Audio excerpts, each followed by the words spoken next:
aproveitando que a gente está falando Ah! de humanização, aproveitando que essa coisinha fofa está aqui do meu lado. Esse é o mascotinho da Pericoco, Bolota. A gente nunca conseguiria apresentar se a gente não estivesse em home office. Aproveitando que a Larissa também gosta de peludos. Sim, eu acabei botando os meus no quarto, porque eles estavam bem loucos. Eu falei, gente, é capaz deles quererem dar um show, e esse momento agora não vai dar. Mas é muito bom. Conhecer o Bolotinha, ele é muito mais do que uma assinatura de e-mail. Sim, ele é cheio de emoções. Larissa, Isso. eu vou deixar a apresentação com você e a gente conversa no final, tá bom? Tá, excelente. Obrigada, Soraya. Eu queria, então, antes de qualquer coisa, né, agradecer pela oportunidade. É uma honra para mim estar aqui junto a profissionais tão excelentes que vocês trouxeram, então eu estou super contente. E também agradecer a todo mundo que virtualmente está aqui com a gente, né, que pegou um sábado aí para buscar conhecimento, buscar atualização. Então, obrigada para todo mundo que está participando.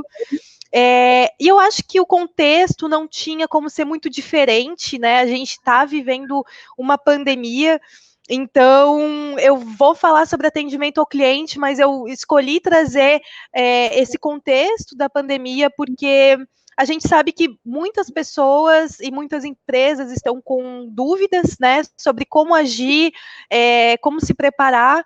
Então eu trouxe alguns insights. Para mim é um desafio falar para um público tão diverso, né? Eu trago aqui a minha vivência do mercado SaaS, né? Então, que tem uma economia de recorrência, então é desafiador a gente tentar abranger um público tão diverso, de um negócio B2B, de um negócio B2C, mas eu vou tentar, e também ser bem objetiva, que o tempo é curto, eu sei disso, mas desde já eu quero deixar a porta aberta, né, para que essa conversa ela continue em todos os canais possíveis, tá? E é isso. Eu preparei uma apresentaçãozinha. Eu vou compartilhar minha tela com vocês. Vamos ver se vai dar certo. Vamos lá. Uhum.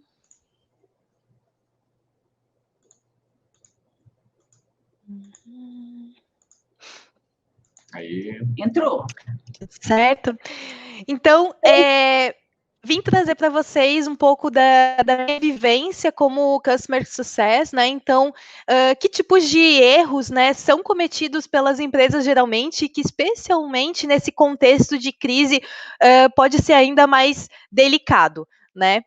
E antes de qualquer coisa, eu quero partir assim do pressuposto que, para mim, o maior erro que qualquer empresa pode ter nesse momento é fingir que nada está acontecendo, tá? Então, uma empresa que se omite, que não fala, que não se relaciona, que finge que nada está acontecendo, ou então que passa a agir, continua a agir como vinha agindo antes, eu acho que é um equívoco assim essencial que deve ser evitado, né?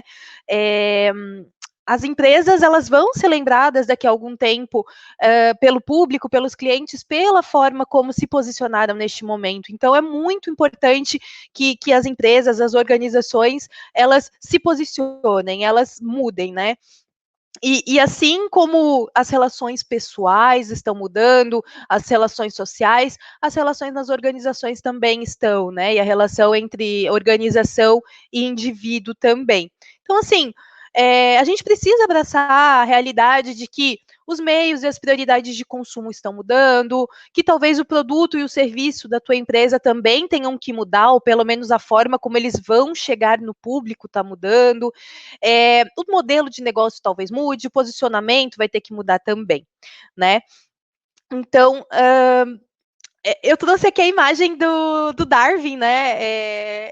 O inglês que nos trouxe aí a teoria da seleção natural, porque eu entendo que o momento que a gente está passando, o contexto que a gente está passando, ele está colocando à prova muitas empresas, né? E na seleção natural, não necessariamente é o mais forte, é o mais velho, ou é o maior que sobrevive, né? São aqueles com capacidade de adaptação. né? Vai ao encontro aí do que eu acho que todo mundo vem dizendo ao longo do dia. O Camilo também falou sobre isso agora há pouco. Então, é o poder de adaptação que vai fazer com que as empresas passem por isso, tenham êxito nesse momento. Então, eu quero partir do pressuposto que esse contexto precisa ser abraçado mesmo, tá?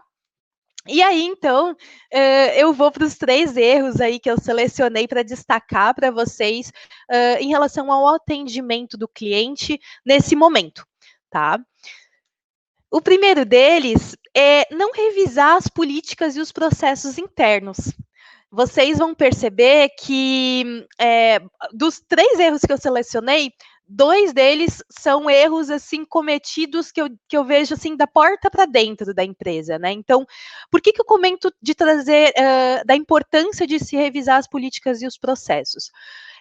A política as políticas da empresa, elas geralmente vão ao encontro de um objetivo estratégico da empresa, elas vão ao encontro da cultura da empresa, dos valores que a empresa preconiza, né? Então, é natural que num novo contexto isso tudo seja revisitado e, consequentemente, essa política, né, que é o guia, que é o norte que os colaboradores seguem e que a operação segue, é natural que ela seja revisitada, né? E em termos de processo, também, né? Então, a regra do jogo mudou, a gente precisa de novos processos, seja porque, por exemplo, a minha empresa passou a ter alta demanda nesse momento, ou porque passou a não ter demanda nesse momento, ou porque o meu cliente, a partir de agora, ele tem um novo sentimento. Então, as políticas e os processos são o que fazem uma empresa funcionar adequadamente e, consequentemente, na interface com o cliente, isso aparecer de uma forma saudável, né? E a garantir uma qualidade de atendimento.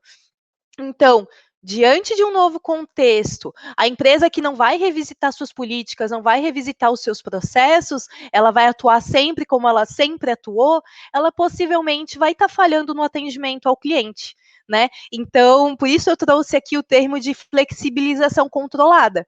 É claro que não necessariamente tu vai ter que reinventar a roda, mas sim, algumas adaptações são necessárias. Um exemplo para ilustrar, vou trazer a minha vivência, né, na área de retenção de clientes da Resultados Digitais. A gente precisou revisitar a nossa política, por exemplo, comercial, né? Dentro de uma negociação, a gente abrange vários aspectos, né? Um deles é o aspecto comercial, o aspecto financeiro. E se a gente fosse praticar todas as nossas regrinhas, né, até onde eu posso ir com desconto e tudo mais, se a gente fosse fazer exatamente como a gente estava fazendo antes, a gente com certeza ia estar perdendo muito cliente. Porque os clientes, eles surgiram agora com uma nova demanda. Então, a gente precisou criar ali uma nova política, por exemplo, comercial, né? E, igualmente, uma nova estrutura de atendimento, porque nesse caso houve um aumento de demanda, a gente entendeu que em termos de escala, em termos de porte, a gente não conseguiria absorver o que a gente tinha que absorver, então se ampliou, a gente teve mais pessoas envolvidas e a gente criou um novo processo também de aprovação, né? Porque também não adianta a gente, digamos, afrouxar um pouco as condições e ser uma coisa assim, todo mundo pode tudo. Não, existe ali um controle, uma flexibilização controlada. Então, a empresa, para se adaptar e para atender bem o cliente, ela precisa sim revisitar políticas e processos neste momento. O segundo ponto, que é mais um ponto da porta para dentro, né? E é um erro comum, é um erro que não se restringe ao momento de crise, que é a comunicação e a capacitação do time de atendimento. Nesse ponto, eu volto para a essência ali do que é o Customer Success, né? Que é a gente ajudar o cliente a atingir um objetivo, né? Por meio das interações com a nossa empresa, né? Então, todo mundo que em algum momento faz alguma interação com o cliente, tem alguma interface com o cliente, todo mundo tem responsabilidade também nessa qualidade de atendimento, né? Então, nada adianta a gente ir lá e mudar política, mudar processos, se isso não for comunicado de uma forma adequada para os colaboradores, né?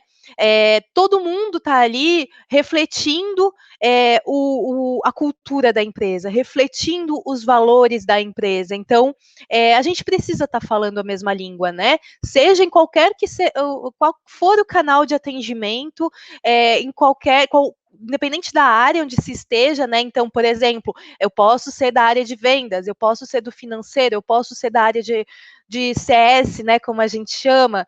A gente precisa estar alinhado, né? E isso é um fator muito importante nesse contexto, é que isso ocorra de uma forma muito clara e muito ágil, né? Não dá para a gente também querer ser extremamente perfeito numa entrega, por exemplo, porque a gente sabe que muitas mudanças elas vão acontecer com a carroça andando. A gente vai ter que trocar pneu enquanto a carroça está andando. Mas é preciso que haja agilidade nisso, né? Então, a comunicação é fundamental. Eu trouxe o ponto da capacitação também, pessoal, porque se a gente fala, por exemplo, de um novo processo, ou de pessoas fazendo atividades que até então não faziam, ou assumindo um discurso que até então não tinham, é bem provável que seja importante capacitar as pessoas, né? Então, a gente vai precisar, sim, fazer um treinamento online, por exemplo, a gente vai ter que criar um playbook novo e socializar isso com todo mundo.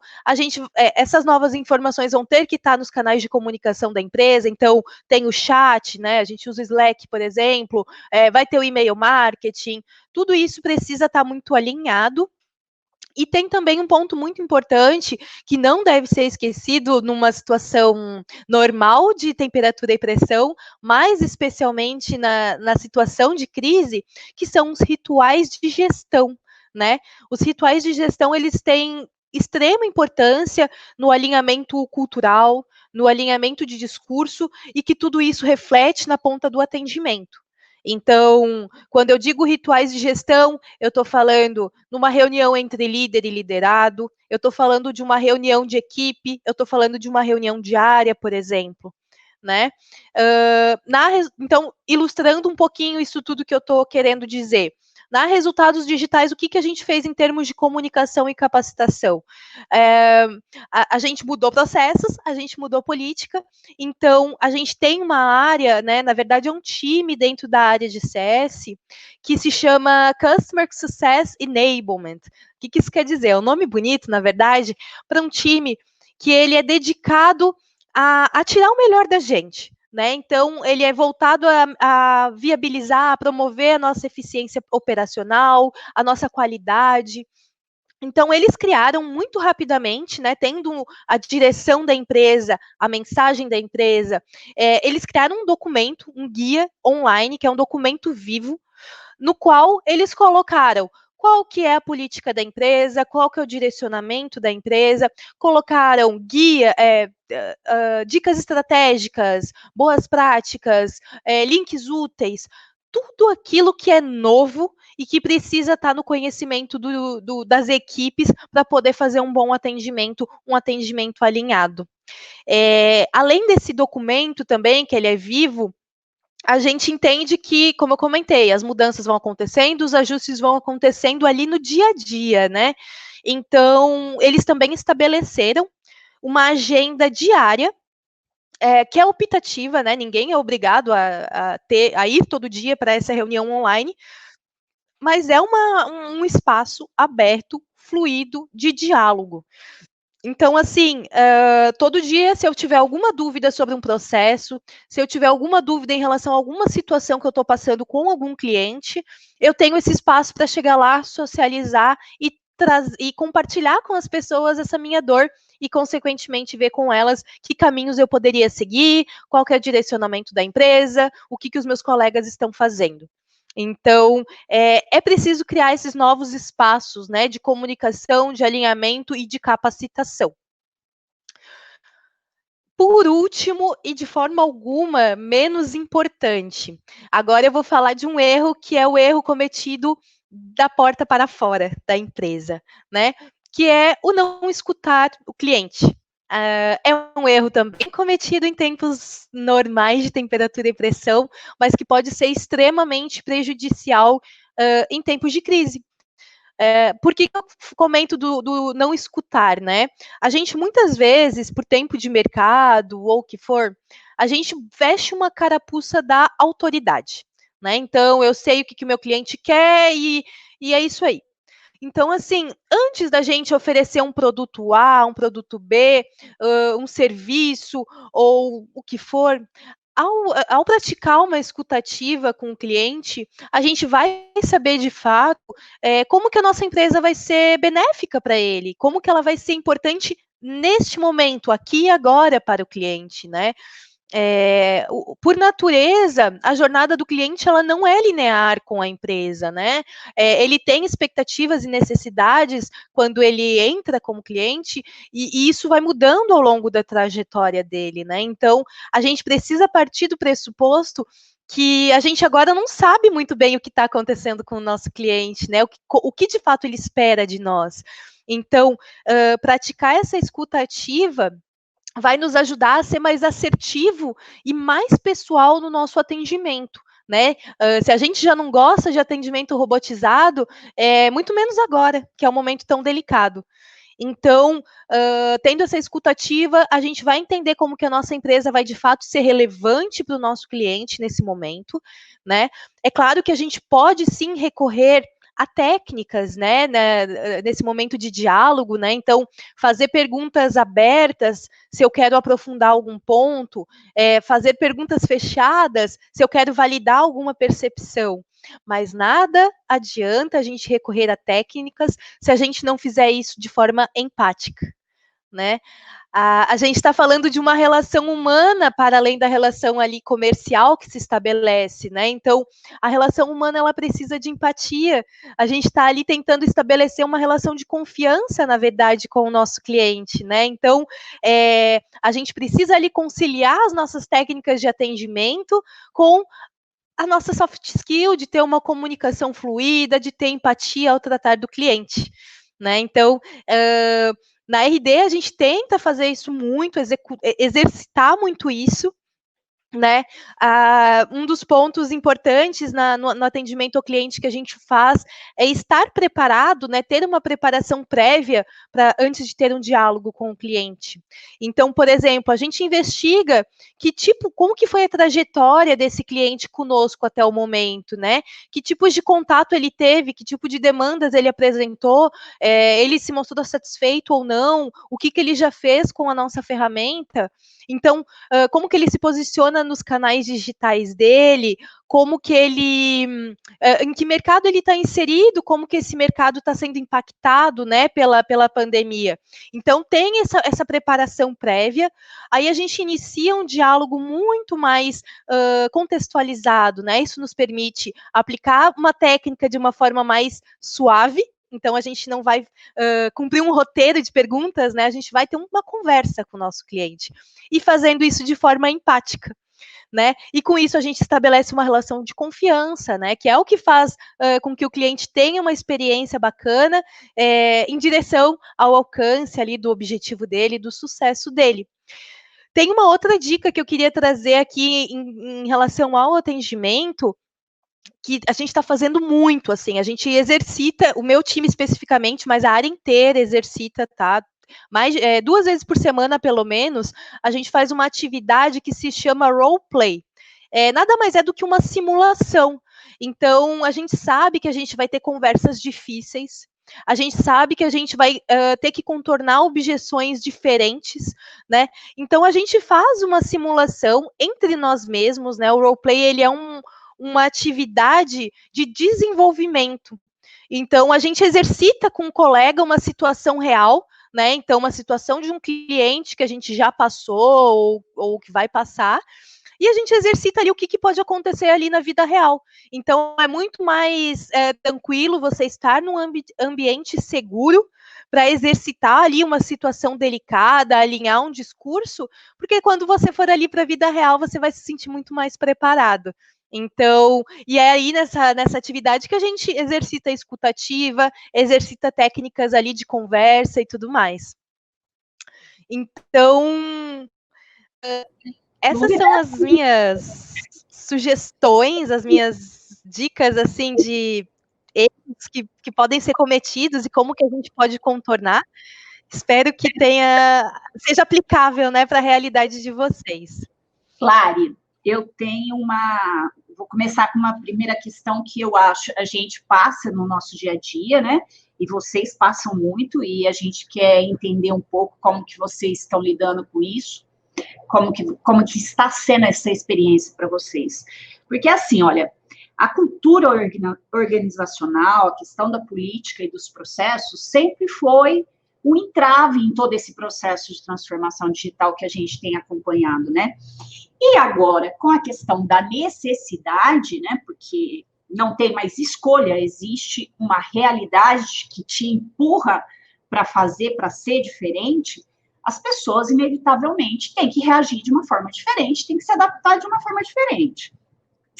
Você está sentindo que toda essa crise, essa pandemia, gerou uma diferença, gerou uma abertura para as pessoas serem mais receptivas a essas mudanças, a essa necessidade de olhar toda essa questão cultural dentro da empresa?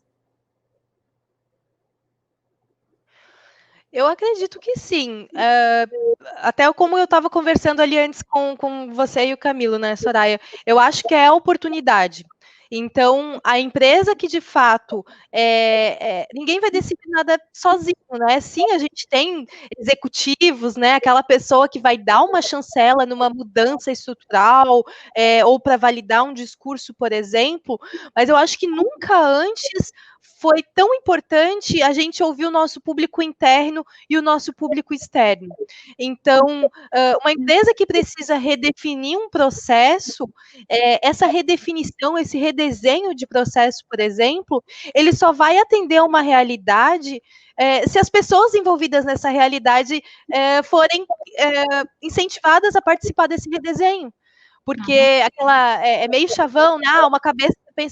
Duas cabeças pensam melhor do que uma, 5 pensam melhor ainda. Mas é muito verdade isso, né? Não adianta eu chegar e com uma decisão top-down e falar, olha, eu acho que o processo tem que ser assim, e vão lá e executem. Primeiro, que ele pode não atender à realidade, né? E segundo, que de pronto você gera uma barreira com a tua equipe, por exemplo, em termos de aderir, em termos de abraçar essa nova realidade, esse novo processo, por exemplo. Então, é um momento que as pessoas devem estar abertas a ouvir os outros, a tornar tudo uma construção muito mais coletiva, né? A Resultados Digitais fez aí na última semana um hackathon. Eu acho que é muito bacana, porque você promove integração entre áreas, pessoas que nunca tinham se falado, desenvolveram projetos juntos, e isso vem de uma necessidade latente que só quem está na ponta do atendimento sabe. Então, assim, nunca antes eu acho que a gente teve tanta oportunidade para construir coletivamente as coisas. Vamos colocar o Félix aqui. O Félix chegou na área. Oi, Félix. Olá, gente. Boa tarde. Tudo bem? Tudo Olá. bom? Tá saindo bem o som aí? Tá joia. E aí Maravilha. eu já quero tacar uma provocação para vocês dois aqui, porque os dois trabalham com atendimento ao cliente, né? Com comunicação ao cliente. Que é um pouco do que o Rafael Kiso estava falando hoje de manhã, que vai ser o tema dele do webinar da próxima terça com a Marta Gabriel, que eles estão falando sobre essa nova realidade do marketing, que a internet das coisas vai proporcionar, né? E aí, eu estava lendo um texto, acho que ontem, falando que um dos grandes desafios hoje é que o cliente, você tem que falar com o cliente onde ele está, né? Então, assim, o próximo desafio vai ser conseguir chegar neste cliente em outro lugar. E a gente nem imagina que lugar que é esse, né? Então, assim, como se comunicar com clientes em tantos ambientes, né, em tantas experiências diferentes, que acredito que é um grande desafio que a gente vai ter pela frente. E aí, Larissa, começa? Eu começo? Não sei. Começa, Félix. Então vamos lá, eu acho, gente, vamos trazendo um pouquinho de tendência frente ao que, o que foi falado de manhã, pelo que eu acompanho do Rafael Kiss, enfim, que a gente está vendo, assim. Eu acho que a gente tem que começar pelo básico, né? Tem um termo que eu gosto muito, que é a posição zero do Google.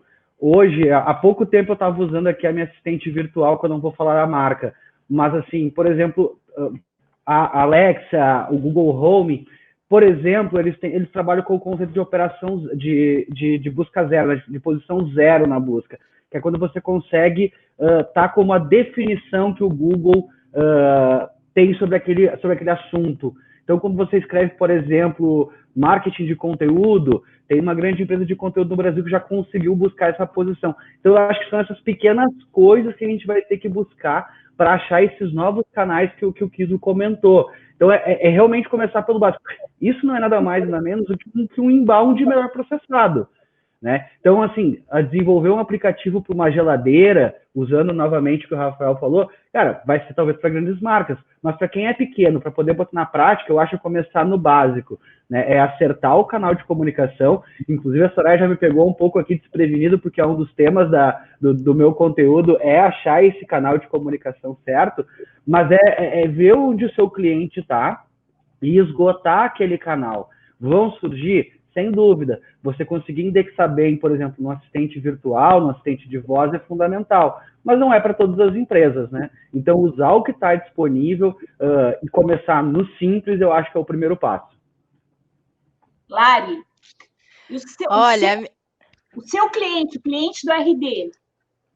Olha, a minha visão, eu acho que ela é complementar à do Félix, assim, eu acho que, sim, a gente precisa entender onde que o nosso público está, que tipo como que a gente vai se comunicar de forma mais eficiente por esse canal, mas antes de qualquer coisa, eu acho que a gente precisa se despir de muito preconceito que existe, né, especialmente porque, assim, todos os canais aí de relacionamento e de aquisição de clientes, eles estão aí para unir forças, para se complementarem, e não, a gente não precisa botar todos os ovos da galinha num lugar só, porque às vezes o comportamento de consumo muda, e aí eu perdi aquele meu canal, eu perdi aquele meu público.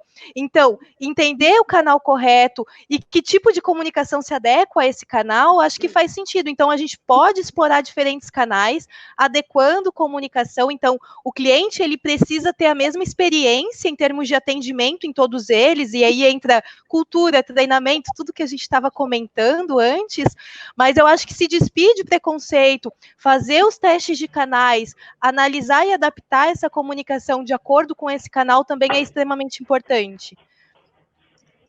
Ok. Complementando a fala da Larissa, acho que aí também entra a importância para poder juntar isso tudo e botar para fora, a importância até do UX Writing, né, que consegue pegar a cultura, a persona e transformar numa comunicação realmente eficiente. Então fica uma pontinha aí atada, que é o UX Writing, para poder botar isso para fora, né? Massa. Eu acho que isso vai ser um grande desafio, mais um desafio para a gente enfrentar, né? A gente que trabalha com marketing, com tecnologia, com plataformas, enfim. Lari, gratidão, Lari. Imagina. Obrigada a vocês, eu estou super contente. Estou uma honra estar aqui e estou por aí para quando precisarem, né? A gente acaba tendo essa oportunidade aqui de conversa, mas estou super à disposição para qualquer pessoa que queira ir aprofundar essa prosa. É isso aí, a gente se vê em outubro, com certeza, na edição presencial do Peritalks. Gratidão. Obrigada, um beijo. Tchau, tchau. Tchau, tchau, Lari. Ficamos com o Félix Griveau, da Zenvia. Vamos conhecer um pouquinho, Félix.